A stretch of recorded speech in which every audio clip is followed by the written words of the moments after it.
Here's a question for all the workers of the world. What's the one job that you ended up spending the most time at? For me, it was McDonald's. Did I enjoy it? No, but my coworkers made it fun. I spent 6 years of my life at that job, and I was far from a model employee. The owner of the store paid us barely above minimum wage with no intention of ever giving us raises, so we the food that our stomachs could handle. I once helped a manager to their car. I loved that horrible job. Nowadays, in between working on videos, I work a corporate retail job that pays above a livable wage, and I enjoy what I do for the community. Don't get me wrong, I like my current gig, but after the last 2 years, I'm counting those Patreon dollars. Once I hit a very specific yet undisclosed number, I'm doing this full time, full stop. Having said all that, you can't take the burger out of the boy, and trust me when I say that you can't take the boy out of the burger. I tried. It sucks. This video is for the workers, the 9 to 5ers, the 10 to 6ers, the 7 to 7ers. Most specifically, this one's for the food service workers who get berated by the same mom every week because her burger doesn't have enough mayonnaise on it. We're all friends here, right? This will be the 3rd video I put on the channel. It's time I filled y'all in on the Privatelyattack mission statement. Remember games journalism in the 2000s? It sucked for the most part. It sucked even more if Johnny Hairgel was talking about those wacky Japanese games. My current goal for the channel is to destigmatize lesser-known Japanese titles and wipe away the murmurs and whispers of doubt and disgust. Not every game was pornographic, and there wasn't a used panty vending machine on every corner in Tokyo. But let me be transparent with you for a moment. I'm not doing this for the views. I'm not even doing it for the potential fame. I love talking and writing about video games and sharing these videos with my friends. If YouTube's algorithm wants to send them to people, that's their business. I'll help you out along the way with tags and what have you, but I don't want to be like every other YouTuber that's just doing content for the sake of content. No sponsors, no Squarespace, no mobile game ad reads. But speaking of money, however, I will plug my Patreon. It's right there in the description of this video. If you want to support me financially, then pledges start at $3. You can pay however much you want, but I'll let you know now that the only perk you get is the satisfaction of knowing you're supporting my weird little hobby. But just think, if everyone who watched my last video donated $1,000, I'd have enough money for a Hellcat. Anyways, let's get back to business. This is going to be a food service double feature, showcasing some of the cooler licensed games out there in Japan. Enter Curry House Koko Ichibanya, Kyo mo Ginki da, Curry ga Umai, developed and published by Dorasu for the PlayStation 2, and Yoshinoya, developed and published by Success Core for the PlayStation 2. Both games hit store shelves within a week of each other, May 20th and 27th respectively, in the year of our Lord 2004. It's like they were meant to be played together, or in tandem if you're just really good at video games. Now I'm imagining a combination Koko Ichiban Yoshinoya building, kind of like those combo KFC Taco Bells. The basic rules of Yoshinoya are simple. Customers come through, you hit a button to serve them based on the model of the person coming in. It plays like a puzzle game. Walk to this person, hit a button, walk to that person, hit a button. Take too long or hit the wrong button and they storm off and leave, lowering your score.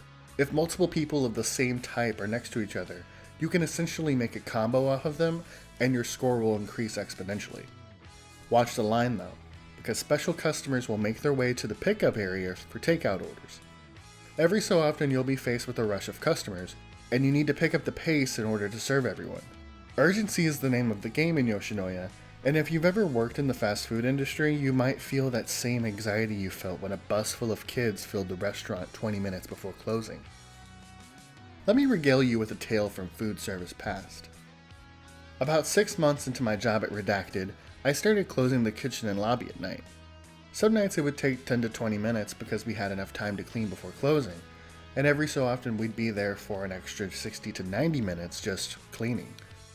To make up for the shitty pay, we made sure to take what home, and for me that meant walking a mile home at almost 2 in the morning carrying nuggets and hamburger patties. Many a dog followed me home. I fed the dogs, of course, because bad bitches gotta stay fed. I myself, being a bad bitch, would make it home just in time to make myself a refreshing adult beverage, watch some anime, and play Etrian Odyssey 4. I wanted to talk about this because I can't stop thinking of the server in Yoshinoya. He's experiencing turbo fatigue from the mass of customers yelling at him. He smiles and greets with an irashaimase as cooks off screen prepare him bowl after bowl after bowl after bowl of beef and rice to serve to businessman in a purple suit and his lackeys. What does he do after work? Does he go to the bar? Does he drink away his anxiety? Does he go home and watch anime and play games? Was I the same as this video game character? Are we the same being? Are we all just living in a simulation? Curry House Koko Ichibanya is surprisingly less chaotic. In what may be the first and only game to have a dedicated Greet the Customer button, you are tasked with portioning out the perfect amount of rice, adding spice to the curry if so desired by the customer, and finally ladling out enough curry for each hungry patron. Here's a fun fact. As of writing, the website for this game is still up, and I was actually able to download the WMD files from the page. Enjoy these beautiful gameplay clips in their 240p glory. I mean, who needs an Elgato with that quality? It's closing time for Koko Curry and Yoshinoya. They're tired.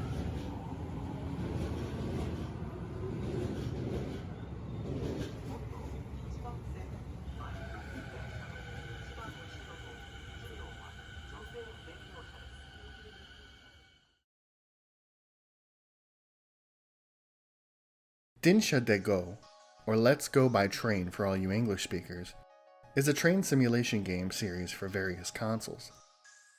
I'm playing a fan translation of the Nintendo 64 version, so I'll be using a regular controller instead of the train controller that a lot of the games are compatible with. In these types of simulation games, the biggest opponent is honestly yourself. I'm pretty bad at managing like 2 things at a time, so maintaining train speed, making sure you brake when necessary, and arriving at the destination on time are already hitting my limit. On top of all that, you have to make sure you slow down in areas with the speed limit. And you gotta honk your horn every so often or face a violation. Hell, I might as well just chug an iced coffee if I wanted to be anxious while playing video games.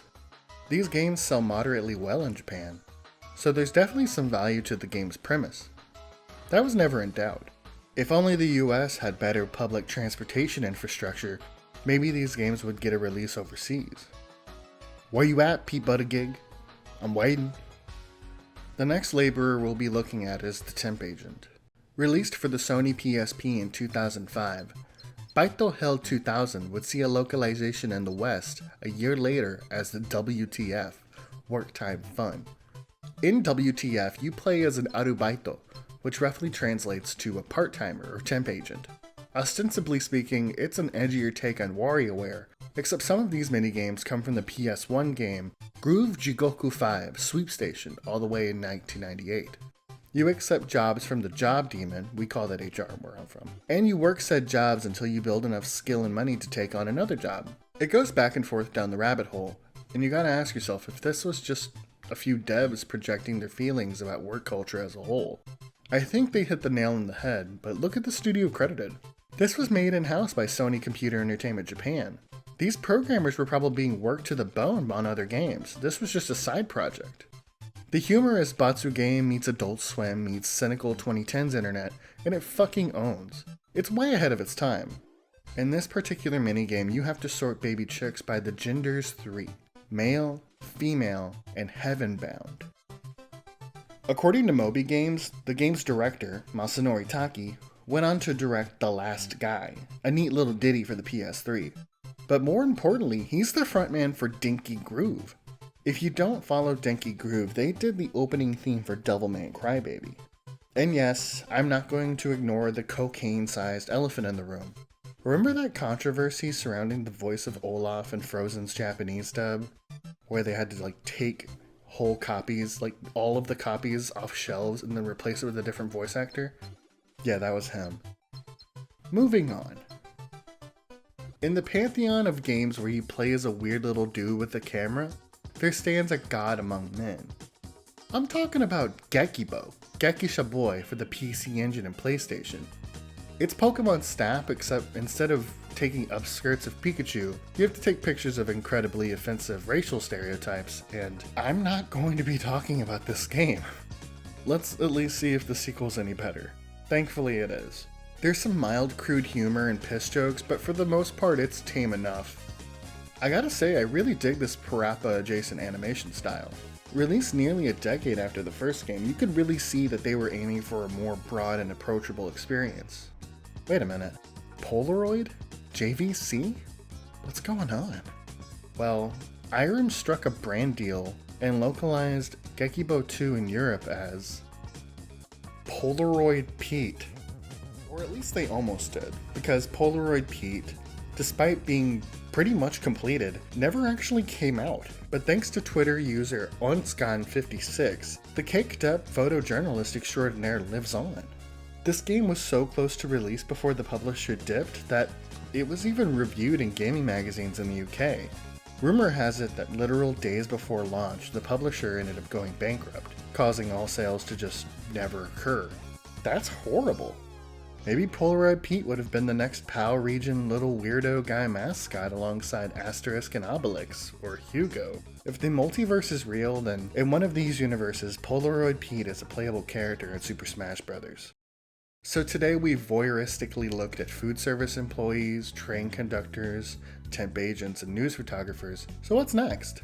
Let me close out this video with a look at a game by the name of Metropolis Mania 2, otherwise known in Japan as Machin Maker 2, Zokuboku no Machizukuri, which might roughly translate to My City Maker or The City People. This is one of those phrases that really can't translate that well into English, so going with something new like Metropolis Mania is honestly a good call. You're a city planner, and you essentially do what SimCity 2000 did better, and you make a town worth living in. But more importantly, you can create the capitalist hellscape where a Uniqlo is on every corner. If you find this game out in the wild or download it on CD, you'll find yourself playing a quaint little city planning simulator. I joked about it being a lesser SimCity, but after a short playthrough, it's more of a sim rule town, at least at the start. It's something to get into on a rainy afternoon with a hot drink. It's PS2 as hell. Ethics in games journalism might kick in a lot of people's fight or flight, and rightfully so, but when I think of ethics, or lack thereof, I think of IGN giving Metropolis Mania 2 a 2 out of 10. Forget God Hand, this is the game people should be talking about when it comes to IGN's bullshit, insane reviews from back in the day. I try to think about gaming and how much it's changed over the last few years. You end up seeing less and less bad faith reviews from publications, but now you see Terry Twitterfingers crying about the latest franchise to go woke, or every other gaming YouTube channel claiming that X game is the worst game ever. Unless it's actively promoting bigoted values, I honestly don't think that any game is truly bad. There's fun to be had no matter what you're doing. Whether it's drinking a couple beers with the boys, playing Resident Evil Survivor, or thinking about how the multitude of Barbie games gave a studio enough money to make something worthwhile, or how said games kept food on the table for those developers and their families. No one makes a game with the intention of it being bad, so do bad games exist? I don't know. I don't think I'll ever have the true answer to that. But what I do know is that Metropolis Mania 2 was robbed.